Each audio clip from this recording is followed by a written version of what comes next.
শীত এলেই বাংলার গ্রামে গ্রামে দেখা যায় এক চিরচেনা দৃশ্য, খেজুর গাছ, গাছের হাড়ি আর মিষ্টি খেজুরের রস।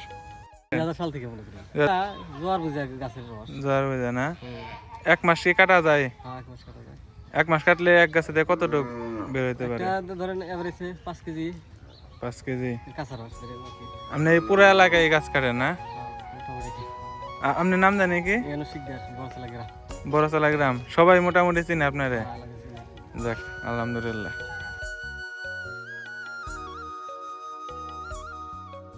কিন্তু জানেন কি, এই রস বের করার ইতিহাস 1000 বছরের পুরনো। খেজুর গাছের রস সংগ্রহের ইতিহাস শুরু হয়েছিল প্রাচীন সভ্যতায়, মেসোপটেমিয়া, মিশর ও আরব অঞ্চলে। খেজুর গাছ ছিল জীবন ও শক্তির প্রতীক। মানুষ তখন থেকেই খেজুর ফল ও রস ব্যবহার করত খাবার ও পানীয় হিসেবে। ভারতীয় উপমহাদেশে খেজুর গাছের রস সংগ্রহের ঐতিহ্য বেড়ে ওঠে 1000 বছর আগে।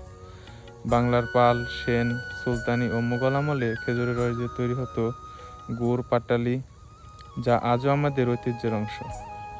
শীতের ভোরে গাছিরা খেজুর গাছের চড়া কেটে মাটির হাঁড়ি ঝুলিয়ে দেয়।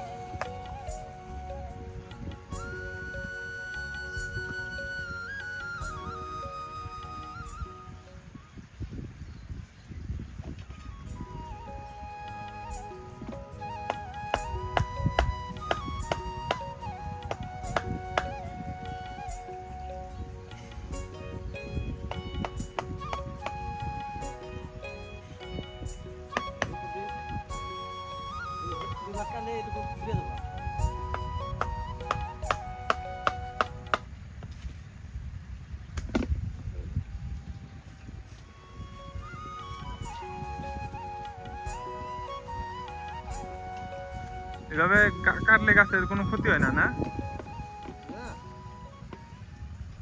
আল্লাহর কি সুন্দর নিয়ামত।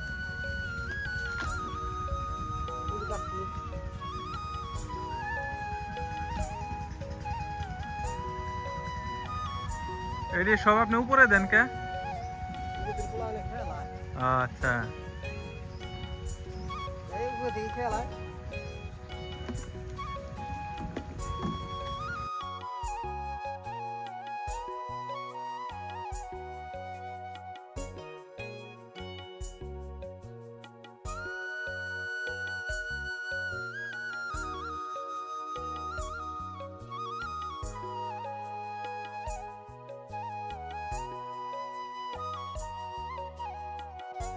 সারা রাত ধরে ফোটায় ফোটায় জমে ওঠা মিষ্টি রস।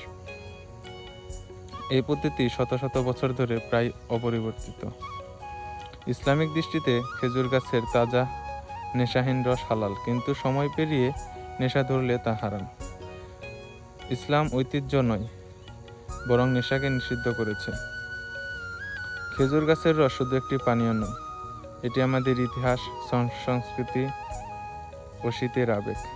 এই ঐতিহ্যকে জানি, বুঝি ও সঠিকভাবে সংরক্ষণ করি।